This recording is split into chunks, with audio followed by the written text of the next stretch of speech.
Hello everyone, good morning. কেমন আছো বন্ধুরা? আশা করি তোমরা সকলেই খুব খুব খুব ভালো আছো। আমরাও বেশ ভালোই আছি তোমাদের এবং ভগবানের আশীর্বাদে। মনিকার সিম্পল লাইফস্টাইলে আমার আরও একটি নতুন দিনে নতুন ব্লগে তোমাদের সবাইকে অনেক অনেক স্বাগত আর অনেক অনেক অনেক ভালোবাসা জানিয়ে আজকের ব্লগটা শুরু করছি। এখন বাজে হচ্ছে প্রায় 8:30 আর দিনটা হচ্ছে বৃহস্পতিবারে একটু কাজকর্মর সংখ্যাটাও বেশি থাকে, একটু তাড়াহুড়োও থাকে তার মধ্যে। তো আজকের দিনটা আমি সকাল থেকেই কি করছি সবটাই তোমাদের সঙ্গে শেয়ার করব। সংসারের কাজকর্ম, পূজা টুজা দেওয়া, তো সেই সমস্তই আজকের ব্লগে তোমাদের সঙ্গে শেয়ার করব। আই হোপ আজকের ব্লগটা তোমাদের ভালোই লাগবে। তো সম্পূর্ণ ব্লগটা দেখার অনুরোধ রইল। যদি ভালো লাগে একটা লাইক করে দিও আর বন্ধুদের সঙ্গে শেয়ার করো। আর যারা নতুন বন্ধু তোমাদেরকে বলছি, যদি আমার চ্যানেলের ব্লগগুলো দেখি তোমাদের একটুও ভালো লেগে থাকে তো চাইলে আমার চ্যানেলটা সাবস্ক্রাইব করে রাখতে পারো। পাশে থাকা বেল অল বাটনটি অন করে দিও, সঙ্গে সঙ্গে ভিডিও নোটিফিকেশন পৌঁছে যাবে। আজকেও হিমাশ্রীর পরীক্ষা আছে। আজকে না 2 বেলা পরীক্ষা, তো একটু সকালই আমি ঘুম থেকে উঠে পড়েছি। আর বৃহস্পতিবারের দিন আমি একটুখানি সকালই ঘুম থেকে উঠি। সকালবেলা অনেকটা কাজে আমি এগিয়ে নিই। তো ঘুম থেকে উঠেই বাসি কাজকর্ম সেরে ওকে খাবার রেডি করে দিলাম। কালকের ভাত একটু গরম করেছি যদি খাই বলে, আর তরকারিও ছিল গরম করেছি কিন্তু খাইনি। পরীক্ষার জন্য একটু সকাল বেরিয়ে যায় আর এতটা সকালে ভাত খাওয়াও যায় না। তো আগের দিনও দেখলেই ভাত করলাম সকাল খেয়ে যাবে বলে, কিন্তু খাইনি। আজকে ভাবলাম খাওয়াতে পারবো, আজকেও খাওয়াতে পারিনি। আর রুটি করেছিলাম একটু, তার জন্য বেশি করে করেছিলাম, যদি না খায় রুটি খেয়ে যাবে। রুটি আর আলু ভাজা করেছি। হিমাশ্রীর পাপাও খেয়ে গেছে আর হিমাশ্রীর খেয়ে গেল, টিফিনেও নিয়ে গেল। আমিও খাবো। এই যে বাইরের এই কাজগুলো সেরে নিয়ে আগে দেখলাম কালকে বৃষ্টি হয়েছে, বাইরের উঠোনটা অনেকটাই মাটি হয়ে রয়েছে। আরও সকালবেলা গাড়িটাও ধুয়েছিল, তো একটু মাটি হওয়ার জন্য দেখতেও খারাপ লাগছিল। ভাবলাম বাইরের কাজগুলো আগে সেরে নিই, তারপরে নিশ্চিন্তে ঘরের ভিতরে কাজগুলো করব। তো ওইদিকে এই জায়গাটাও আমি গাড়ি রাখার জন্য এই জায়গাটা সকালবেলা ঝাড়ু দিতে পারি না, তো একটু ঝাড়ু দিয়েই নিচ্ছি। আর রোডটা 2-1 দিন ধরে বৃষ্টি হচ্ছে, দেখতেই পাচ্ছ মাটিগুলো ভিজে হয়ে রয়েছে। এতটা হয়নি, অল্প পড়েছে, শুধু ঠান্ডাটা পড়েছিল বেশি। আজকেও সকালবেলা একটুখানি মেঘলাই ছিল, 2-1 ফোঁটা পড়েছিল। রাত্রে অল্প একটু পড়েছিল বৃষ্টি। ভাবছিলাম না আজকে রোদ উঠবে বলে, কিন্তু ওই যে 7:30-8টার মধ্যেই দেখছি আবারও রোদটা উঠে পড়েছে। খুব খুশি লাগছে। ভাবলাম না কালকের পরশুর কাপড়গুলো আজকে শুকিয়েই যাবে। তো আগে কাপড়গুলো মেলে দিলাম, তারপরে এই যে উঠানটা এই জায়গাটা একটু পরিষ্কার করে ঘরে কিছু কাজকর্ম আছে সেগুলো করব। আজকে বৃহস্পতিবার, বুঝতেই পারছো অনেক কাজ আছে, সেগুলো সেরে আবারও স্নান দান করে পূজা দিতে হবে। পূজা টুজা দিয়ে একটু রান্নাও করব। সকালে রান্না করিনি, হিমাশ্রীও খেয়ে যায়নি, দুপুরবেলা এসে তো আবারও খাবে। ওর 2 বেলা পরীক্ষা, যেহেতু ও চলে আসবে 3টার মধ্যে, এসে আর ঠান্ডা ভাত খেতে পারবে না। আর ওয়েদারটা দেখো কত সুন্দর আজকে, একদম চিকচিকে, আর ঠান্ডাটা একটু কমছে মনে হচ্ছে। আর তোমাদের একটা জিনিস দেখাই, যে আমি একটা না লাউ গাছ পেয়েছিলাম, রাস্তাতে হয়েছে, তো সেটা এনে কালকে বিকালবেলা এখানে আমি লাগিয়ে দিয়েছি। সাইড দিয়ে এগুলো দিয়ে একটু বেড়া দিয়ে দিচ্ছি যাতে গরু না খেতে পারে। মাঝে মধ্যেই গরু ঢুকে আসে আমার ঘরে, গেটটা খোলা থাকে মাঝে মধ্যেই। আজকে সকালবেলা বৃষ্টির পর দেখছি দিনটা পুরো মেঘলা কেটে রোদ উঠে পড়েছে। তো আমি সকালে অন্য কাজগুলো রেখে দিয়ে ভাবলাম না আগে কাপড়গুলো মেলে দিয়ে, এই যে দেখো কাপড়গুলো মেলে দিয়েছি। এগুলো কিন্তু সব আগের দিনের, কালকে নয় তার আগের দিনে, পরশু দিনের কাপড় এগুলো।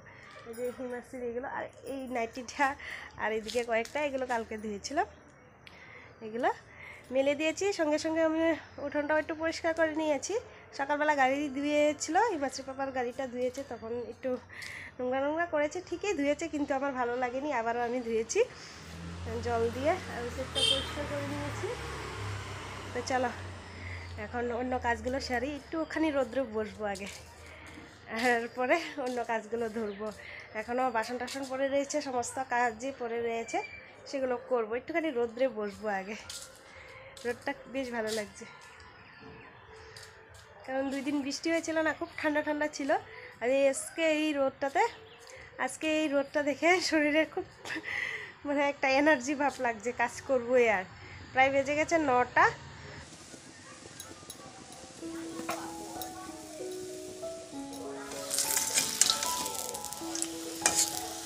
ওইদিকে দেখো 2টা রুটি ছিল, এই যে আমার জন্য একটু তেল দিয়ে ভাজা করে নিচ্ছি, হিমাশ্রীকেও দিয়েছি তেল দিয়ে ভাজা করে, আর হিমাশ্রীর পাপাকে শুকনা রুটি করে দিয়েছি। তেল দিয়ে ভাজা করে দিলে খেতে চায় না, ভালো পায় না বেশি, তো আমার কিন্তু বেশ ভালো লাগে, লাল চাই হোক দুধ চাই হোক। আজকে একটু লাল চাই করেছি আদা দিয়ে। আলুও ভেজেছিলাম কিন্তু আমি আলুটা খাবো না, নুন ছাড়া রুটি করেছি, নুন ছাড়াই চা করলাম, আর দুধ চাই খাই আমি সকালবেলা। লাল চাটা আজকে খাচ্ছি কারণ হচ্ছে দুধ ঘরে নেই।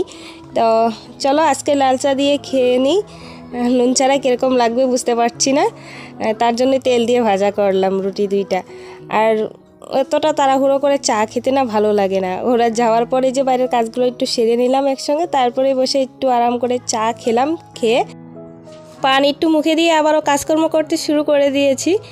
ছোটো ব্ল্যাঙ্কেটগুলো একটু ঠান্ডা ঠান্ডা হয়ে গেছে এই 2 দিনে, বড়োটা আর দেইনি, ছোটো 2টা দিয়ে দিচ্ছি কারণ আজকে রোদ উঠেছে, তো আজকে একটু গরম পড়বে, রাত্রে বড় ব্ল্যাঙ্কেটটা লাগবে না, এই 2টা একটু গরম করে নিলেই রাত্রে হয়ে যাবে। তার সঙ্গে বালিশগুলো রোদ্রে দিয়েছি। তো চলো এখন ঘরের ভিতরটা গুছাই। আর বিছনাটা আমি সকালবেলায় গুছিয়েছিলাম, আজকে সকাল সকালে ঘুম থেকে উঠে পড়েছিল সবাই, হিমাশ্রীর পাপা উঠে পড়েছিল, বললামই তোমাদের গাড়িটা ধুয়েছে, গাড়িটা যেদিন ধুয়ে সেদিন একটু সকাল সকাল ঘুম থেকে উঠে পড়ে, অনেকটা টাইম লাগে গাড়িটা ধুতে। আর হিমাশ্রীর তো পরীক্ষা ছিল, সকালবেলায় উঠে পড়েছে, উঠে স্নান দান করলো, একটু পড়াশোনা করে, তার জন্য টাইম পেয়েছিলাম, সকালবেলায় বিছনাটা গুছিয়ে নিয়েছিলাম। গুছিয়েছি ঠিকই, কিন্তু বিছনার কিন্তু এখন অবস্থা নেই। ছোটোটা এই বিছনার মধ্যেই ঘোরাঘুরি করছিল, খেলছিল, আর বাইরে থেকে ফুলগুলো তুলে এনে ঘরের ভিতরে এই যে বিছনার মধ্যে সাজিয়েছিল। তো আবারও বিছনার চাদরটা একটু ঝেড়ে একটু পেতে রাখি, ভাবছিলাম রোদ্রে দিয়ে রাখবো, কিন্তু এখন আবার কি পাতবো, অন্য আরেকটা পাতলে সেটাও ও নোংরা করবে, তো এটাই পেতে রাখি, পরে রাত্রেবেলা উল্টা করে এটাতেই আজকে ঘুমাবো, কালকে আবারও দেখা যাবে যদি পারি ধুয়ে দিব। তো চলো বিছনার চাদরটা একটু পেতে নিই, তারপরে তো দেখলেই যে কাপড় কতগুলো বেরোলো, কাপড়গুলো ভিজিয়ে রাখবো, তারপরে ঘরটা ঝাড়ু টাড়ু দিয়ে মুছে তারপরে স্নান করব কাপড়গুলো ধুয়ে। আর আজকে বাসন কয়েকটা আমি খাওয়ার পরেই ধুয়ে নিয়েছিলাম। আজকে ভাত তরকারি রান্না করা হয়নি, তার জন্য বেশি বাসনও বেরোলো না, অল্প কয়েকটাই বেরিয়েছিল, সেগুলো সঙ্গে সঙ্গে আমি ধুয়ে রেখে দিয়েছি।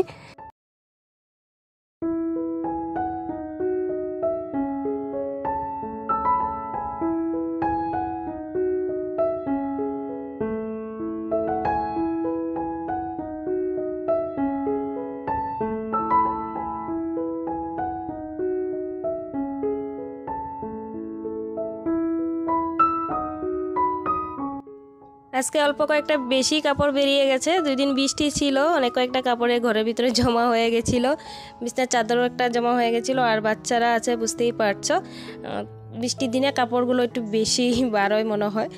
তো চলো কাপড়গুলো না একটু গরম জল দিয়ে আগে ভিজিয়ে রাখলাম, ঘরটা ঝাড়ু দেওয়ার পরে মুছতে মুছতে কাপড় কয়টা একটু ভিজবেও, এগুলো সেরে কাপড়গুলো ধুয়ে একবারে স্নান করব। প্রায় বেজে গেছে 10:30, তো একটু 12টার মধ্যেই পূজাটাও দিব, যেহেতু বৃহস্পতিবার ঘট বসাবো। ডেলি ব্লগ ভিডিওতে আমরা অনেক কিছুই শেয়ার করি, আবারও অনেক কিছু শেয়ার করাও হয় না, আমাদের সংসারের যাবতীয় কাজগুলো মধ্যে ইনভলভ থাকি, সেগুলো মাঝে মধ্যে শেয়ার করা হয়, মাঝে মধ্যে আবারও শেয়ার করাও হয় না।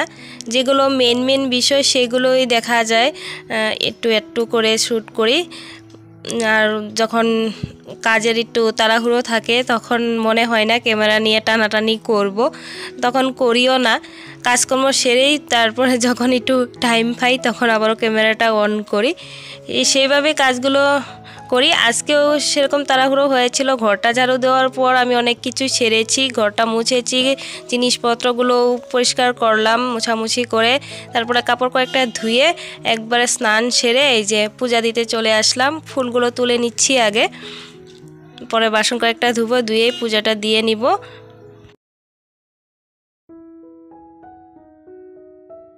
সংসারে সবাইকে সময় দিয়ে কিছুটা সময় আমার ঠাকুরের জন্য রাখি। তো পূজা দেওয়ার সময় সব সময় ভিডিও করা হয় না, পুজোটা আমার একদম ব্যক্তিগত, সবারই ভগবানের কাছে প্রার্থনা করাটা ব্যক্তিগত সময়। তো চলো পূজাটা দিয়ে নিই। আর এদিকে ফুল তোলা হয়ে গেছে, কয়েকটা বাসন আছে, বাসন কয়েকটা ধুবো, আগে ঘরটা মুছে নিই। পূজার নিয়মকানুন পদ্ধতি বিস্তারিত সব কিছু জানি না, মন থেকে যতটুকু চাই সেইভাবেই আমি পুজো করি। তাই পুজো প্রণালী সম্পর্কে সেরকম তোমাদের কাছে শেয়ার করা হয়নি। আজকে তো বৃহস্পতিবার ছিল, কাঁসর ঘণ্টা কিছু বাজায়নি, শঙ্খ বাজিয়ে প্রণাম করে ঠাকুর পূজাটা দিয়ে নিয়ে তারপরে এই যে দেখো চলে এসেছি একটু রান্না করতে। ভাত একদিকে বসিয়ে দিয়েছি, সিদ্ধ ভাত, আলু দিয়ে দিয়েছি একটা সঙ্গে। আর এদিকে দেখো অল্প একটু চানা বুট ছিল ঘরে, ফ্রিজের মধ্যে ছিল, অনেক দিন হয়ে গেছে দেখা হয়নি, তো আজকে বার করে একটু সিদ্ধ করে পেঁয়াজ দিয়ে একটু ভাজা করে নিচ্ছি। যে খাবে, না হলে পরে আমি খাবো। তো চলো ভাতটা নামিয়ে নিই। ভাতটা নামিয়ে আমি এদিকে চলে এসেছি। কাপড় কয়েকটা মেলে দিয়েছিলাম বাগানে, সুপুরি বাগানে, তো এখানে সুন্দর রোদ, একটু উল্টে দিলে এগুলো আজকের মধ্যে শুকিয়ে যাবে। তো একটু উল্টে দিতে আসলাম। এই বেলা যে রোদ আছে এগুলো উল্টে দিলে আজকেই শুকিয়ে যাবে। তো চলো এগুলো উল্টে দিয়ে আমি খাওয়া দাওয়াটা সেরে নিব ছোটো মেয়েকে নিয়ে। আর হিমাশ্রী তো 3টাতে আসবে ঘরে, ও এসে পরে খাবে। তো চলো আলু সিদ্ধ ভাত, কালকের তরকারি আছে, খেয়ে নিব। তার আগে যে দেখো ঘরে এসে মানে এইগুলো চোখে পড়লো। আজকে সকালবেলা ভাবছিলাম একবার করব, এইগুলো গুছাবো, ফ্রিজটা মুছে ঢুকাবো, কিন্তু ওই যে একটু টাইম হয়ে ওঠেনি। তো এখনই এই সবজিগুলো বার করলাম। তো এইগুলো বার করলাম একটাই কারণে, টমেটোগুলো একটু বার করে ধুয়ে রোদ্রে দিয়ে দিব। এই বেলা যা রোদ আছে শুকিয়ে যাবে, জলটা টেনে যাবে, পরে খেয়ে দিয়ে এগুলো ফ্রিজটা মুছে গুছিয়ে রাখবো। সকালবেলা আর ফ্রিজটা ধরিনি, বললামই তোমাদের একটু পূজা দিব, তাড়াতাড়ি করে এই কাজগুলো সেরে পূজা দিব, তারপরে আরও অন্য কাজও ছিল, তার জন্যই আর ফ্রিজটা ধরিনি। ফ্রিজটা ধরলে একটুখানি টাইম লাগে পরিষ্কার করতে। রান্নাঘরটা কালকে একটু করে রেখেছিলাম, সকালবেলা একটু করে, আর এইগুলো আর ধরিনি, কালকে এনেছিল এই বাজারগুলো। তো চলো টমেটোগুলো আগে ধুয়ে বাইরে মেলে দিয়ে আসি, তারপরে খাওয়া দাওয়াটা সারবো, আর বাকি সবজিগুলো পরে গুছাবো।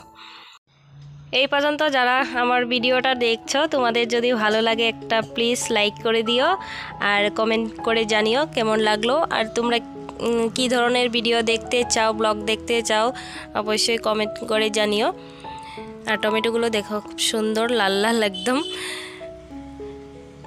তো চলো এগুলো রোদ্রে দিয়ে আমি আগে খাবো, খিদে পেয়ে গেছে, অনেকটাই খিদে পেয়ে গেছে।